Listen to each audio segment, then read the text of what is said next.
नहमदुहु व नुसल्ली व नुसल्लिमु अला रसूलिल करीम। सामीन मोहतरम, आप हज़रात को हम बहुत ही ज़्यादा अहम मसला अर्ज़ करेंगे। अहम मसला ये है कि हमारे अहबाब पर नमाज क़ज़ा लाजिम होती हैं। काफ़ी हमारे अहबाबों पर जो है वो दोस्त अहबाब पर क़ज़ा नमाज़ें लाजिम होती हैं।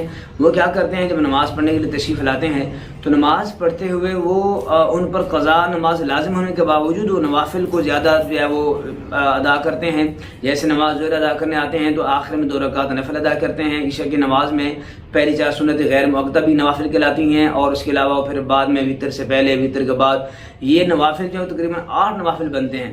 हर वो शख्स के जिसके ज़िम्मा में क़ज़ा नमाज़ें लाजिम हो, मेरे भाइयों, ऐसे शख्स के नवाफिल कबूल नहीं हैं।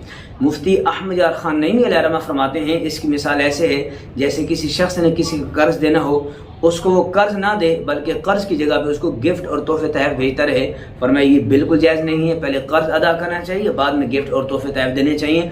अल्लाह की बारगाह में ये जो क़ज़ा नमाजें हैं, ये अल्लाह का हम पर कर्ज है। अल्लाह ने हम पर फ़र्ज फरमाए थे, हमें पहले ये अदा करने चाहिए और फिर बाद में नवाफिल अदा करने चाहिए। ऐसे शख्स के नवाफिल कबूल नहीं होते जिसके ज़िम्मा में क़ज़ा नमाजें बाकी हों।